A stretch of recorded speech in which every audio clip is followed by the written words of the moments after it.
আপনাদের অফিস আওয়ারে আপনাদের কোনো নাগরিকের সাথে দুর্ব্যবহার করবেন না। কোনো মেম্বার বা চেয়ারম্যান আপনাদেরকে হয়রানি করে, সেক্ষেত্রে আপনারা সংশ্লিষ্ট রিপোর্টিং পার্সন যিনি আপনারা আছেন ইউনো মহোদয়, আপনি ওনাকে জানাবেন। 15টা ইউনিয়ন আপনারা আপনাদের অফিস আওয়ারে আপনাদের কোনো নাগরিকের সাথে দুর্ব্যবহার করবেন না।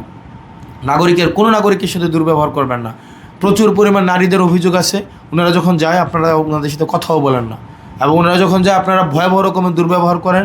অনুরোধ করব আপনারা দুর্ব্যবহার করবেন না, কারণ সে আপনার কাছে প্রত্যেক দিন যায় না, এবং সেটা বিপদে পড়লেই কিন্তু আপনার কাছে যায়।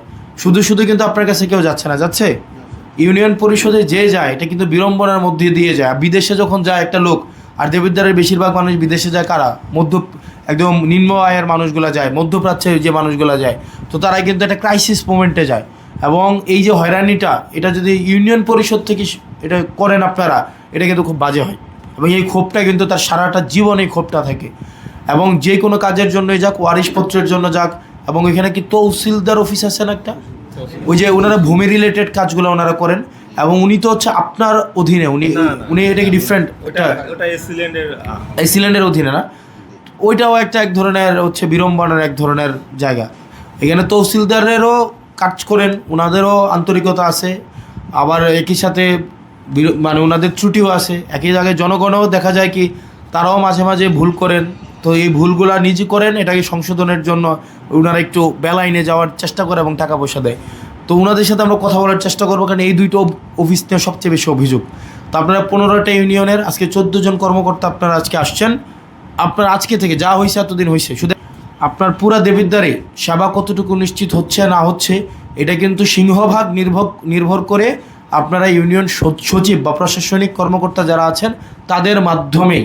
সেজন্য আপনাদেরকে বলবো, আপনারা যদি কোনো প্রশাসনিক জটিলতা বা কোনো মেম্বার বা চেয়ারম্যান আপনাদেরকে হয়রানি করে, সেক্ষেত্রে আপনারা সংশ্লিষ্ট রিপোর্টিং পার্সন যিনি আপনারা আছেন ইউনো মহোদয়, আপনি ওনাকে জানাবেন যে উক্ত ভদ্রলোক বা উনি নিয়মের বাইরে আমাকে কাজ করতে বাধ্য করছে। জাফরগঞ্জ ইউনিয়নের জাহিদ চেয়ারম্যান একদিন অফিস করেন, রাজামেহের ইউনিয়নে চেয়ারম্যান আসেন না, চেয়ারম্যান নাই, প্রশাসনিক কর্মকর্তা দেওয়া হয়েছে। সুলতানপুর ইউনিয়নের ওনার বাড়িতে গিয়ে হচ্ছে সিগনেচার করতে হয়। তো জনগণ তো তাদেরকে ভোট দিছে এটার জন্য না, ভোটের জন্য। তো ভোটের সময় তো মানুষের কাছে গিয়ে বলছে একদম যে নিজের পায়জামার ফিতা দিয়ে মশারি টাঙাই দেবে, এরকমও তো বলে নাই। আর হচ্ছে কি এমন অবস্থা হয়েছে যে আপনি কি ঢাকা গিয়ে সিগনেচার করে নিয়ে আসেন নাকি? না, উনি আসে সিগনেচার করে, উনি আসেন তো 7 দিনের মধ্যে একদিন অফিস করে। তো কিন্তু আপনার নাগরিক সেবাটা কিন্তু পুরাটা ইউনিয়ন কেন্দ্রিক,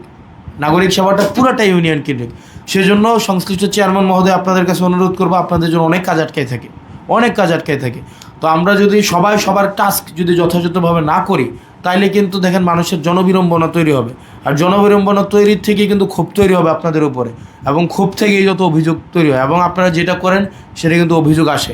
আর সাধারণ নাগরিক যারা আছেন তাদের কাছেও হচ্ছে তাদেরও কিছু রেসপন্সিবিলিটি ঘাটতি আছে। যেমন দেখা যায় যে আপনার যেটা ইউনো মহোদয় যথাযথভাবে বললেন, দেখা যায় জন্ম নিবন্ধনের বয়স 16, গিয়ে হঠাৎ করে মনে হয় বিদেশে যাবে, এটাকে 22 বানাইতে চায়, 24 বানাইতে চায়। জন্ম নিবন্ধনের বয়স 13, বিয়ের সময় এটাকে 18 বানাইতে চায়। তখন দেখা যায় নিজের প্রয়োজনে হচ্ছে 500 টাকা সচিবের পকেটে গুঁজে দেয়, যে এটা করে দেন, কাজটা বাইর করে দেন। এটা তো এই অভিজ্ঞতা তো আছে নাকি আপনাদের? নাই, অভিজ্ঞতা তো আছে আপনাদের। তো আপনারা যেটাই হয়, আপনারা কোনো ধরনের যার পক্ষ থেকে কোনো অন্যায়কে আপনারা প্রশ্রয় দিয়েন না।